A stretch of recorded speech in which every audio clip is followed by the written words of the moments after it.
One. Okay. Hello, and welcome to Season 3, Episode 5 of the Bodhi Bros, the sleek, slim, sexy, sassy, and slender edition, as I've donned my summer buzz, only into the month of April, but here in Orlando, Florida, woo! It's about to get hot, hot, hot. Humid, humid, humid. So it's a preemptive strike here. Here we go. I'm John with a J. And I'm Bodhi Ray. And today, Bodhi Ray, is going to tell you about a little format that we're going to explore. Still in the realm of cards, but different. Figured today we'll do sort of like I guess I would call it a spirit talk. As we'll still do an open reading. Like if you this will still be a reading. We'll pull a card, so you can set your intention for whatever you want the card to be, in terms of relationship, career, something going on in your life, worldwide, whatever it is. But really, we're gonna let spirit guide the conversation. We're gonna be like, okay, spirit, what do you want us to talk about? And we're gonna pull that card, and it's gonna be the topic of our discussion. So we'll probably do 2 cards, one of us each, and we're kind of just gonna go with the flow of how it's gonna be. And so we'll let spirit decide what we talk about and go from there. Just go with the flow. All right. This should be an abbreviated session, but it never usually is. But we're going to try. So here we go. All right. So we're going to have 2 decks, maybe a third. Who knows? We'll see how fast this goes, or if we feel we need a third card. If we do a card reading and there's really nothing to talk about it, if it lasts like 5 minutes, yes, maybe we'll pull another card. So we're just gonna follow our intuition.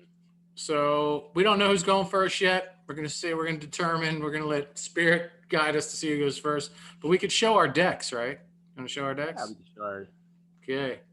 Boom! What's that, Ray? You've never seen that before. Pow, pow, pow. Yeah. Ruins. I like it, man. I like it. Mysterious magical symbols of the past brought into the present. Bum, bum, bum. It's a pretty. It is keeping in line with the slim, sexy, and sassy. This deck is hot fire. It is. That's a sexy deck. Yeah, some of the cards are, beautiful. They're all really quite beautiful. The artwork.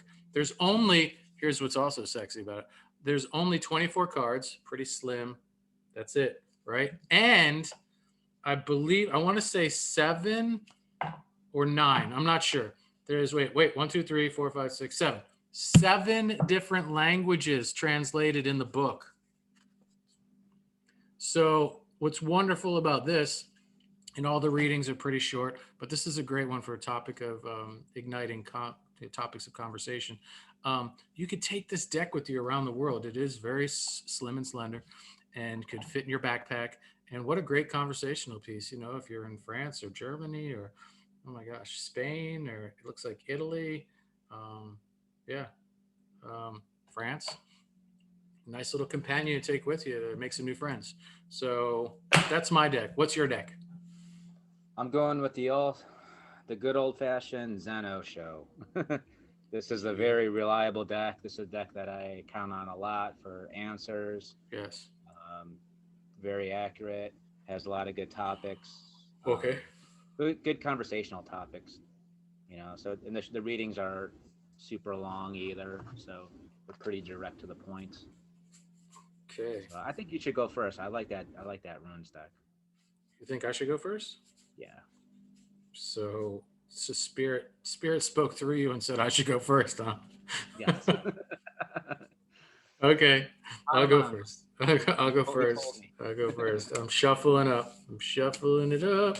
I'm like shaking it out, tapping on the chest. Whoa. All right. So give me a moment to connect, spirit. Clear everything. Shoot straight from the heart.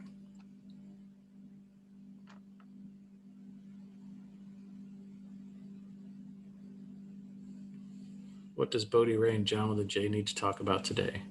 Besides what we rapped about in our pre-podcast unrecorded episode of the weekly John Ray catch-up event. thought about this. I thought about we should have just made that the show. Always, it's always gold, man. One day we will. One day we'll be like, fuck it. All right, so I have shuffled. I'm gonna go in the middle here somewhere. No, no, no, no, no. Spirit. Some people hear it. Some people fear it. Spirit. Some people just won't go near it. Boom. Okay, this is interesting. Looks like some grapes, Yeah. some figs, some peaches. I like Okay, peach. if you look at the top of the card, that's the actual ruin. So if you're taking notes or you're really interested in doing some research, deeper research on this ruin, you want to like scribble it down in a notepad, that is the symbol right there. At the bottom, it says Jera, Jera. It's at the bottom down there. It says Jera. So yeah, it looks like some figs, some peaches, some grapes. I don't know what that little thing is right there. It might be a chestnut or something. I'm not sure. It's hard with these old ass eyes. Looks like some wheat is entwined around the grapes. See the wheat there? Yeah. And I'm pointing out all these elements of this card because the actual reading does address um, the various elements within the card It because does they're also, address it. yeah, it does. They usually does. Okay. So I'm going to find Jera. Bum bum bum. Let's see. There's no out. This one's hard because there's only 24, but there's no. Oh, I found it. Oh yes, my favorite number, 12. Here we go. Okay. So Jera, the meaning is okay. So there's meaning, keyword, associations, image, runic, inspiration, suggestions for meditation, and then the power of the rune. And like I said, dude, it's short. That's it. It's just boop. That's it. All those different things. It's one page. Oh, wow. So very user friendly, conversation friendly deck. So the meaning is year. Year. That's what it says. Year. Okay. The key word is triumph. Okay. Associations. Jera is tied to the seasons and with harvest time in particular.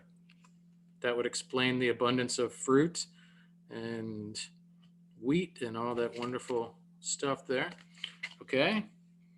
The card depicts an abundance of ripe fruits and ears of wheat, symbolizing times of good fortune where we finally reap that which we have sown. Thank goodness. Here we go. Oh, so good to pull a reading like that. Our efforts, okay, here's the runic inspiration. Our efforts are rewarded as we ourselves approach life with serenity and joy that nourish our environment. It is the time of abundance. Everything flows with ease, and we must now slacken our rhythm to enjoy the fruits of our labor. It would be a shame to not fully savor these moments. Suggestions for meditation. Do our thoughts wander constantly, or are we able to be in the present and focus on what we have? What sensation does the future give us? Anxiety or optimism? Do we feel capable of realizing our dreams? And then finally, the power of the rune. Jera makes us calmer and present in ourselves. It dispels anxiety and has a relaxing power. That is Jera.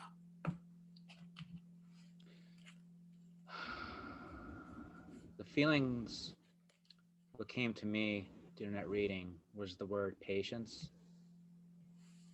and the word surrender.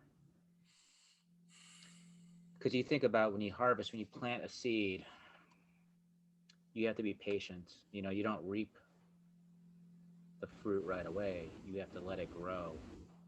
And you know, when the fruit is ripe, there's nothing you can do. it's gonna be it's gonna be ready when it's ready. you know. So sometimes, you know, we do all these meditations, we do these spiritual practices, and that kind of gets us prepared, prepares us, it gets us ripe. And then when it's ready, when the fruit is ready, the fruit is ready. When it's ready for harvests, it's ready. It's kind of like surrendering to divine timing. And sometimes that takes patience, sometimes that takes waiting, sometimes you don't always get what you want when you want it. Yeah, you can't change it. When the fruit's ripe, the fruit's right, man. Yeah, Like, when it's if it's yeah, right. And all you like could do is, you know, what we do is we give it sunlight, we give it water, we tend to it, it's and difficult to grow fruit too, man. It ain't no easy chore. So right. But I'm just using that too. It's sort of like to ourselves. We take care of ourselves. We nurture ourselves. We do our meditations. We do our shadow work. That's kind of like clearing all that stuff out, all the weeds out, loving ourselves, giving us our that sunshine, giving us that light. And then sometimes it seems like, man, am I ever gonna reap the rewards of all this work and all this spiritual practices? And when it's gonna happen, it's gonna happen. You know, so sometimes we have to do what we do, take care of ourselves, tend to ourselves, love to ourselves, and kind of just surrender to the divine, you know, that let nature take its course. I like that. So I that's kind definitely of what like I that. got out of that. Yeah, like I was saying, fruit's very difficult to grow. Like, and as you said, we got to take care of ourselves. You have to take care of fruit trees, man. Yeah. I mean, there's certain things that you could grow. You just throw a seed in the soil.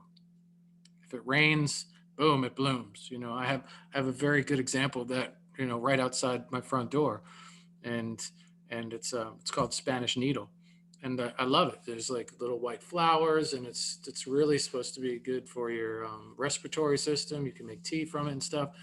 Um, um, but my I have a dog. Her name's Kaya, and she loves Spanish needle. Like she just jumps in patches of it and rolls around, and she's this beautiful, dog that just when she's rolling around in these beautiful white flowers, it's just blissful for me. So you can take those seeds when they dry out, right? And you can grab like a whole bunch at a time, and then you can just throw them. You don't even have to put them in the ground, man. You can just throw them, and they just, man, wherever they end up, and if it gets proper watering um, from the firmament above, like you're gonna have Spanish needle. Fruit trees are tough, man. You got to have the the right stuff in the soil, and they have to be pruned properly. And I mean, like you have to nurture fruit trees, man. Yeah. Um, and most of them. And so, um, yeah, when I like like what is what we were talking about when the fruit's ready, it's ready. So how does that pertain to us? When we're ready, we're ready. I I think it's a little different because we need to always be ready. let Right. me let me explain.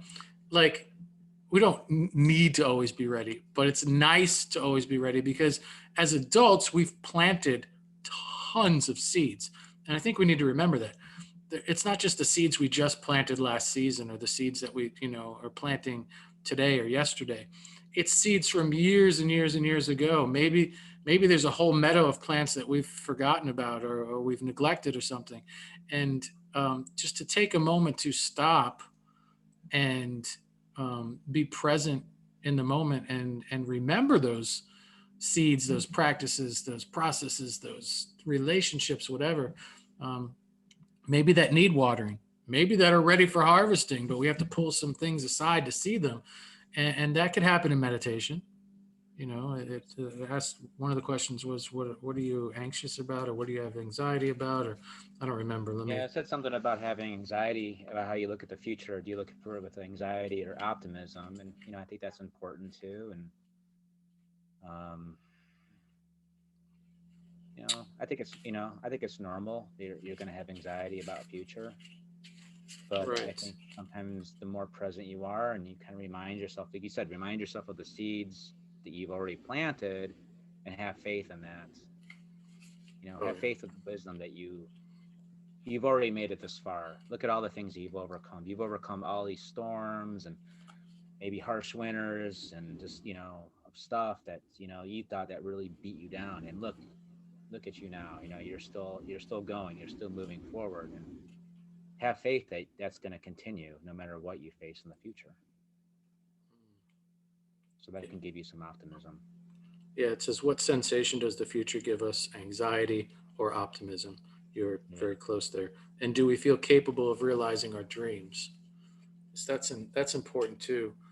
Feeling, worthy, feeling focused, feeling true to yourself in the sense of asking yourself, what do I really need? What do I really want out of this life, out of this gift, out of this, short expanse of time? Like what am I missing, or what have I missed? And being honest with yourself and saying, like allowing that answer to come to you however it comes. And I guess that's just silencing yourself and silencing the things around you, and really listening deeply Yeah. and respectively, and honor whatever comes up, and explore whatever avenue or avenues present themselves, and see where it takes you. um, it's, from my personal experience, it's always going to be a joyride of sorts, and it may be difficult, it may be bumpy, but just honoring, what deeply seated here, you want, or craving, or is absent from your life. Um, yeah, yeah. Yeah. But I do want to echo the sentiment that, we it's hard to see sometimes, when we get caught up in the day to day, and in the pains of our life, the grief, unwinding the traumas of our childhood as they begin to come up as we awaken, or start to walk down a path of healing. It's really hard sometimes, almost damn near impossible, to see the ever living, loving, fruitful abundance that abounds around us, and in so many wonder-filled ways, man. I mean, there, like, I'm looking out my window right now, man. I just, I've been battling gout for months now, and I see someone walking their dog, someone riding their bike. I see the flowers from spring popping, a lot of which I missed at the inception of spring and the turn of the weather, and the trees are blowing in the breeze right now, and my neighbor's got a new car, and you know like this just looking out my window, man. The sun is shining, the clouds are, it's going to be a beautiful sunset here in Florida today. I could tell by the way the clouds in the sky look today. I mean, like, it's just, I mean, it's gorgeous out there, and I'm just looking out a window. There's a I whole think that's city here. appreciation and gratitude. Yeah, Having appreciating the things around you, the things that bring you joy, that do bring you joy, even if you have something else that is hard that you're dealing with or trying to heal. There's still stuff around you that you could appreciate, yeah, and stuff that you can be have gratitude for. And gratitude is what really shifts our vibration. Is being thankful for what we have, thankful for being here, thankful for being healthy, and seeing, not neglecting, not bypassing the stuff that we're healing, but appreciating the stuff that we do have. Not forgetting that, not forgetting this, the beauty and the positivity that we do have in our lives as well. and I think it was um, the meaning and the key. There's the meaning and the key word. That's what we started off with. The meaning was year, and the key word was triumph, right? Mm-hmm. So 2021, here we are. Let's color it. I mean, like, uh, it may, and maybe that the translation's different for you. Maybe a year, because you're just now receiving this message, means, okay, I have 365 days, and putting a plan in place, or by this time next year, I want to be here. I want to have this accomplished, or this Right. rolling on in my life, or this relationship, or whatever. But let's just call it 2021, right? We're still in the middle of this global pandemic, and all the ways it's affected all of our families, friends, community, businesses, etc. And where do you find triumph in that? And I guess, first thing that comes to mind and heart is all the creative ways that we as individuals, as companies, as communities have had to pivot and look to each other to spawn change in a prosperous direction during a time of really just dire need and devastation, people losing jobs. So like, how can we turn that horrible, um, those horrible elements in our lives that affect us and our dear ones and the people around us in our communities. And I think it's their creativity. I think that's the way that we triumph. That, in many ways our system was broke. Yeah. And there are many ways that we can change it for the good moving forward. There are also some very greedy and pernicious ways that we can twist it moving into the future to serve big corporations and just really questionable folks that are in power here and there. I'm not saying anything political or making any stance here. I'm just saying it is what it is around the world. And I'm not just talking, about the United States. I'm just talking about, old ways needing to perish so that new ways can be born. And we as human beings can live more rich lives, not on levels, but on the same level, and by that I mean seeing one another as valuable, no matter who they are, where they live, what color their skin is, whatever. But all of us just coming together and seeing one another and realizing that we are all in this together. We are one. So how do we triumph in 2021 and for this next 365 days? I say it's being creative, in all of our pursuits, in our day-to-day lives, in our jobs, and looking for new jobs and creating new jobs, in interacting with one another, and genuinely caring for your neighbor and for the stranger, for your old friends, for your new friends, for everybody, making that eye contact and trying to really initiate an authentic connection and and what's stewarding in the new movement of where we can go on Earth. Like, this thing raked its fucking, just horrible claws across the globe, across the globe. How do we recover? And how are we recovering? What do you think, Ray? I like what you said about creativity, and with everything going on, we've had to use our creativity as a way to adapt to our situations with everything. Maybe find different ways to connect with people than we normally do, different outlets. We've had to make changes in our lives. All of us did. All of us had to adapt at least in one way or another.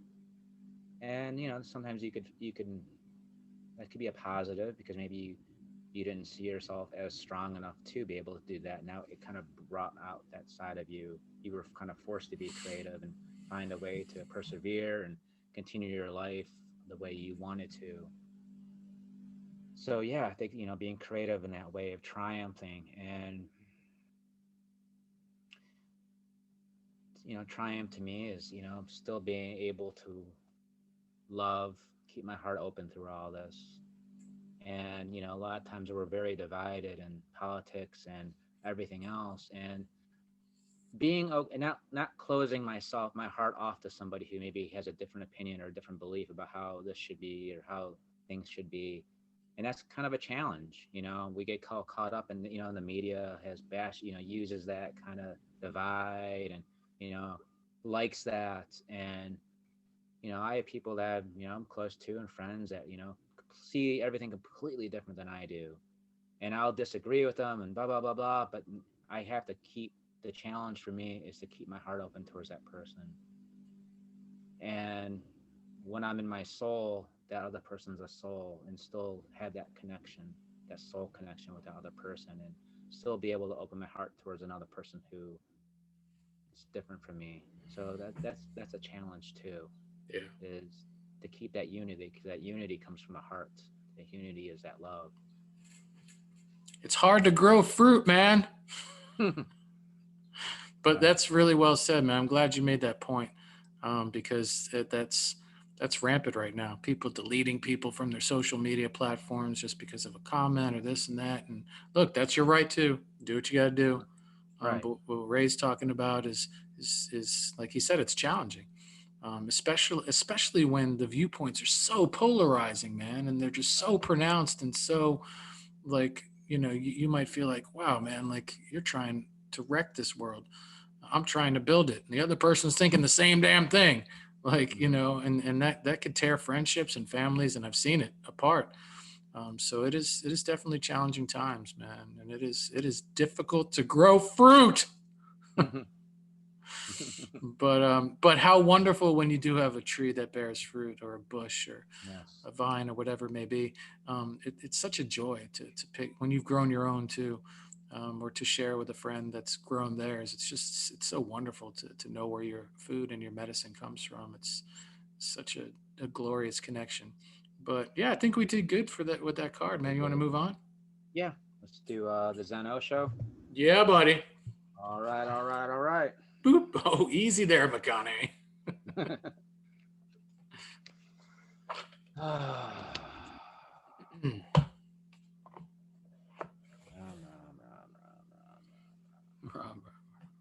Seems like the first part wants to just come right out.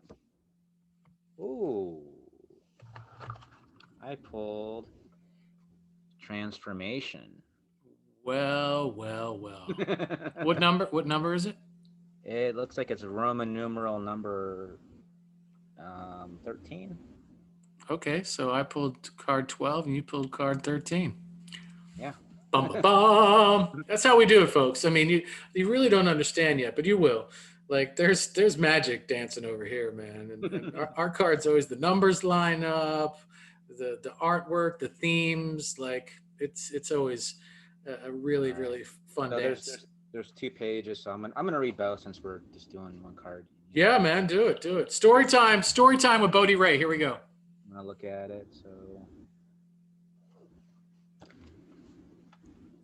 the central figure in this card sits atop a vast flower of the void and holds the symbols of transformation: the sword that cuts through illusion, the snake that rejuvenates itself by shedding its skin, the broken chain of limitations, and the yin yang symbol of transcending duality. One of its hands rests on its lap, open and receptive. The other reaches down to touch the mouth of a sleeping face, symbolizing the silence that comes when we are at rest. This is a time for a deep let go. Allow any pain, sorrow, or difficulty to pass. Oh my God, Ray, Ray, we lost you. Ray, Ray, Ray, Ray, Ray, Ray, Ray, Ray, Ray, DJ Ray. We lost him, folks. We'll bring him back though. He's reading. He doesn't know. He doesn't know. He doesn't know. He doesn't now. He knows. You went. Okay, you're back. Okay. All right. So we lost you about 30 sentences ago. No, I'm kidding. Are you there? Yeah. Okay, we lost you at All right. surrender.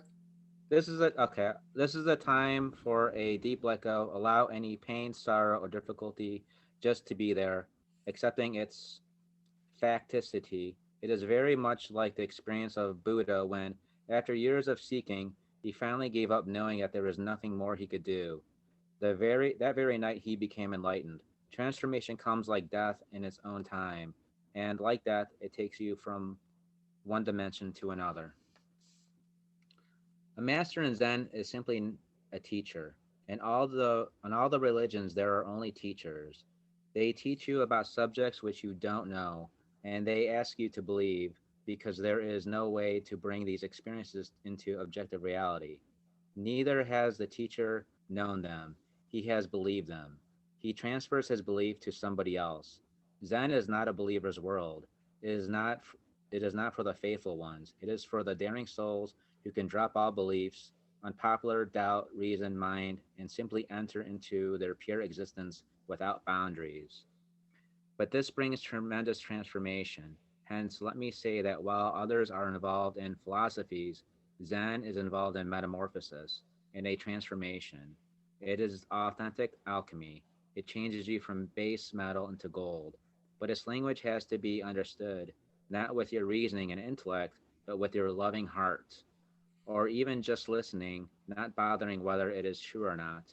And a moment comes suddenly that you see it, which has been eluding you your whole life. Suddenly, what Buddha called 84,000 doors open. Well, I will begin as you did last time after my reading by saying the word that I kept hearing over and over again was surrender. Yeah. So here we are again.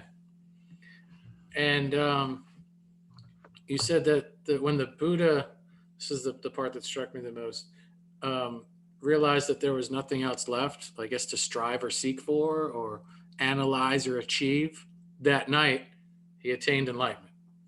Yeah. I mean, that's just kind of a cool message. And you're like, I give up. Oh, you're enlightened. Like that's it. Like there's nothing else left. That like that's it. Like you stop. See, like I think it ties in with that abundance thing. Like you just stop and look around and go, holy shit, I'm covered in abundance. I'm constantly saying I don't have this, I don't have this, I don't have that, I need that, I need this, but it's everywhere. And here I'm just getting that these messages or this thread that we're weaving ties together to create this beautiful tapestry, the spirit talk that like so we have this year of triumph and transformation. And it's all happening because we just said fuck it, we're giving up. Right. I planted my seeds. I did my watering. Like, bring me fruit. Oh shit, there's fruit right there. Like, I don't know. What do you think? I think you're right. And the Buddha, the story is that he was a rich prince that never experienced suffering, never saw suffering in his life till he stepped outside the palace and saw such people growing old, people sick. And he was like, because he was shielded from that.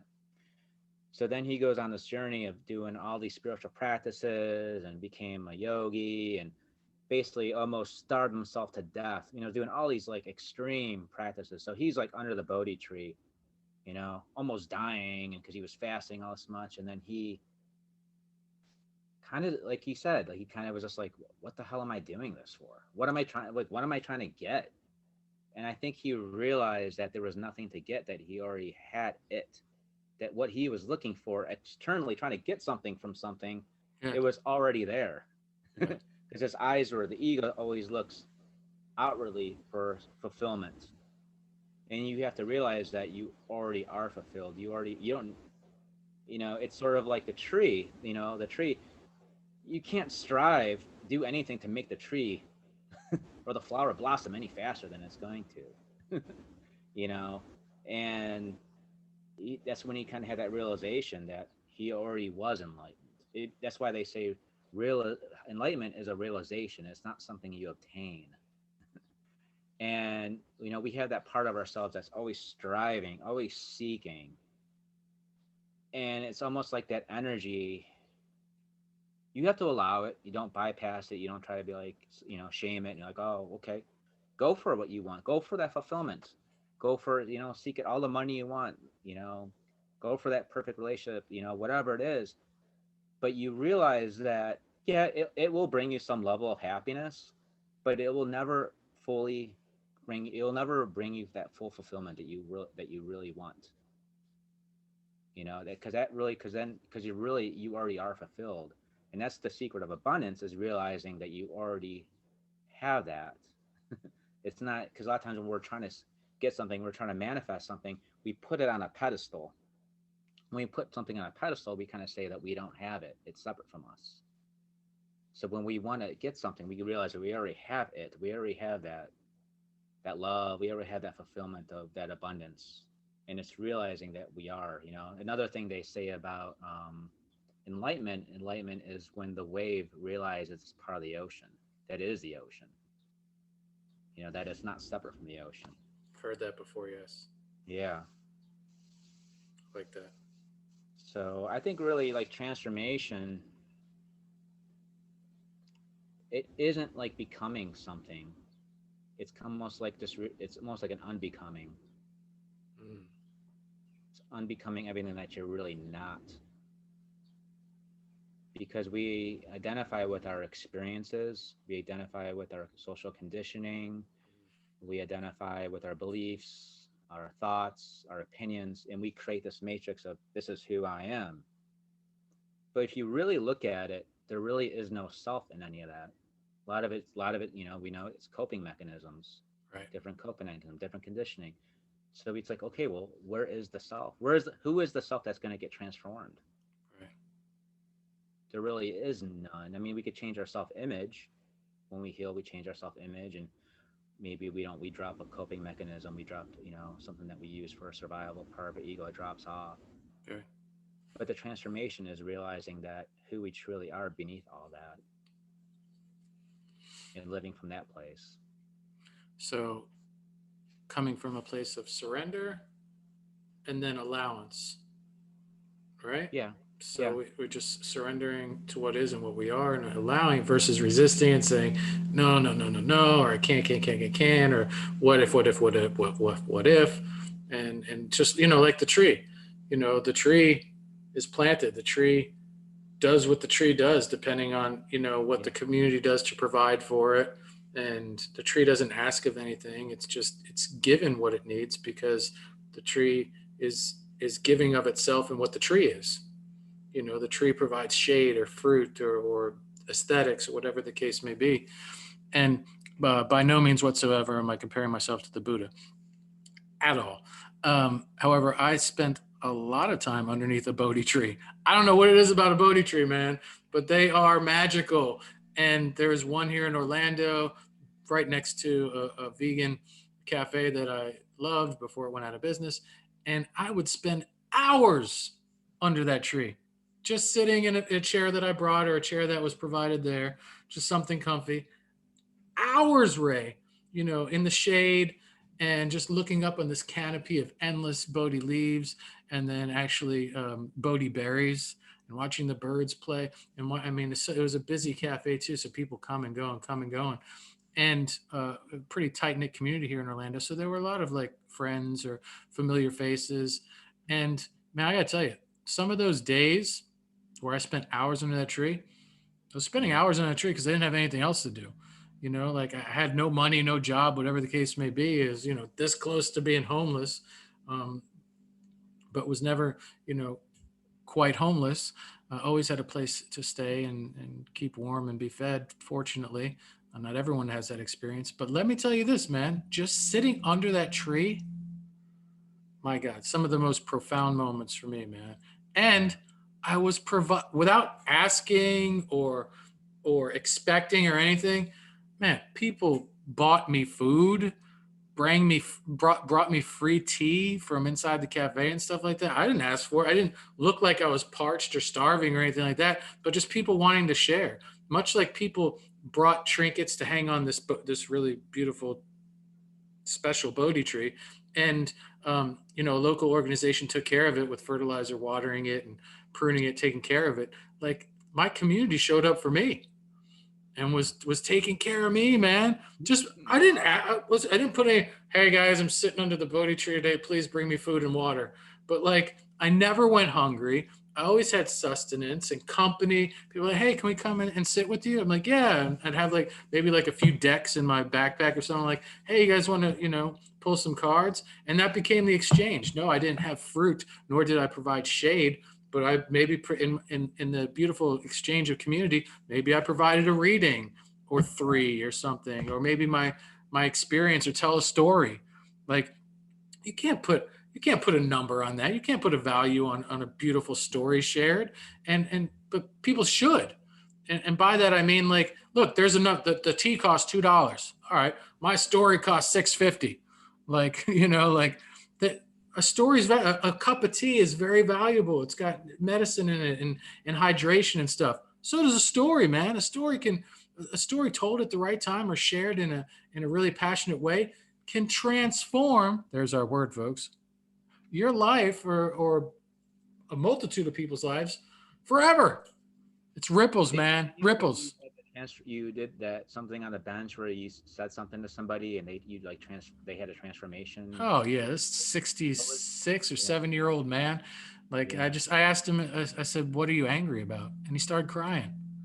He was half drunk and twisted to the wind, man. But like, and he had all his political gear on and everything, and he was really just charged and angry. And I just asked him, and he broke down. He thought I was this angel that swooped in and changed his life, because in his 67 years, no one ever asked him why he was Yeah. angry. And It's weird that, like, he never told me. He never told me either. He was just so happy that someone gave him the safe space to express it if he wanted to. right. That's great. That it seems like every transformation that we have we all of us go through we all go through different transformations in our life. But if you think about it, most of our transformations are always something very small. It's never really anything like this huge event. It's usually like, like you said, you asking that question to somebody. Me, like it was Ramdas just looking at me, just looking at me. That's all it was. And it was just him loving me for that, whatever, 30, I don't know what it felt like an eternity, but it probably was like a minute. And him just looking at me with this pure, unconditional love that, like, and I just felt this like huge pull from my chest. Like he's like, it's almost like he took like a fishing rod and like, casted it like deep at the deepest part of my heart and was like reeling it like out. And I felt this like, and I just got like, I just broke down and started crying. I just never really, I've never felt that love before in my entire life. And it was just, he didn't say anything to me. He didn't say like, hey, do this meditation. He didn't tell me not to do something or didn't tell me to do something. It was just him loving me. Yeah. All it was.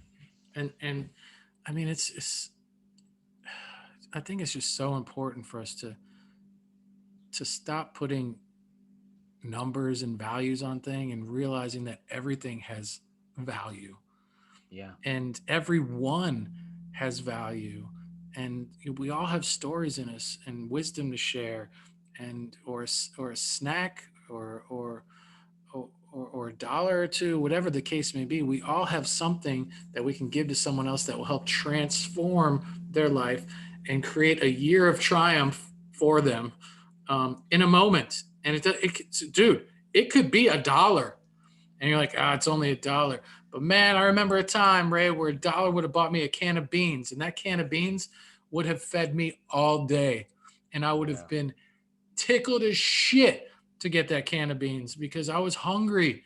And like, so never discount what you have to offer, because you have so much to offer in from yourself and your personality and your presence that you can give to someone, to physical things that you may no longer need or wouldn't mind parting with, i.e. a dollar, or a lawnmower, or some clothes, whatever. Like, you could really seriously lift a family up over your shoulders and into the wilderness of abundance and joy and thankfulness and like just success and prosperity, because you shared something that you had within you or around you.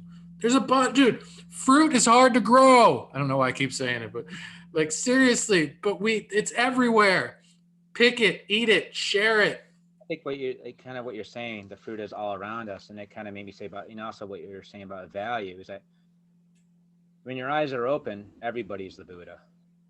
You're the Buddha. Everyone's the Buddha. Everyone is, they said like everyone is, see Christ in all beings, see the Buddha in all beings, see the Guru in all beings, and everybody has something to offer. Everybody's a teacher. Everybody has something to teach you in every relationship. And you're a teacher. You're a teacher. I'm a teacher. Everybody has something to give and some lessons that you can learn from somebody. And So everyone you has pain. Oh, I'm sorry. Keep and going, you keep could going. go around and you could see like, everyone around you is a fruit. There's always something. There's always some kind of nourishment that you can get out of something. Maybe it could be a negative thing. Maybe it's a way like how not to be, or maybe somebody reflects something that needs to be healed in yourself. There's everybody has something to offer you in life, and that's and that could be a transformation too. Is just to recognize that, value in everybody around you, and see what there is to learn from that. Definitely and definitively, yes, yes, yes, yes, and yes. And also realizing that everyone around us, everyone we touch every day, is not free from pain and or trauma. Like, everyone is dealing with some type of pain on some level. There is nobody that is walking around yippity skippity, hopping, jumping, doing cartwheels, that is free from pain. If they are, they're high and they're bypassing and bulldozing some things, but really there's still pain there. and there's also, I don't know what the quote is, but I keep seeing it pop up on the internet that everybody that we encounter or whatever has a story, and we don't know anything about that story or whatever. Yeah, yeah, yeah. Something along those lines. But it touches me because it's true, man. We don't take that moment to pause, and we're quick to judge and be like, oh, blah, blah, blah, blah, or that person, blah, blah, blah. But man, that person's a person. That person has immeasurable value within them, same as you and I do, and they're all special and unique and magical and wonderful ways. And so, what about those mean people out there? What about they're in the most pain and they need the most presence.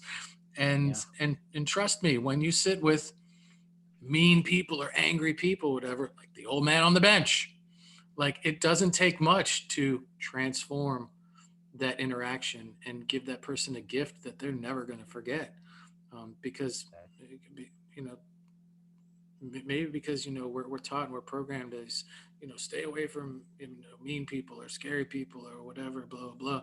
But Yeah. those people need our most presence because they are hurting deeply, and who knows what their stories are. You'll never know if you don't ask or you don't spend the time to connect. And therein lies a treasure trove of wisdom, information, understanding, compassion, empathy, all these things. When you can really just sit down with someone that's in immeasurable pain and say, tell me your story, man. Ray can't hear me, but the rest of you can. Why are you hurting so much? Who hurt you? How do you deal with this pain? It's just questions, and then listening and giving that person unconditional presence and attunement in that moment and saying, like, dude, you've got my ears, you've got my eyes and my heart. Tell me about your story. Let me hear about your pain, and make that person, maybe for the first time in their life, not feel like alone in that pain. Because that's the most painful thing, to not be seen, not be heard, and feel like you are alone in your pain. And that drives people to some really, horrible and unfortunate things too. So that's all I got to say about that. Very good, man. Very good. You ready? I'm ready. Are we closing it down? Close it down, brother. All All right. Wore the right, man. Jets jersey today in honor of a fallen Jet that has now landed in Carolina. Goodbye, Sam Darnold. Thank you for your service as quarterback to the new.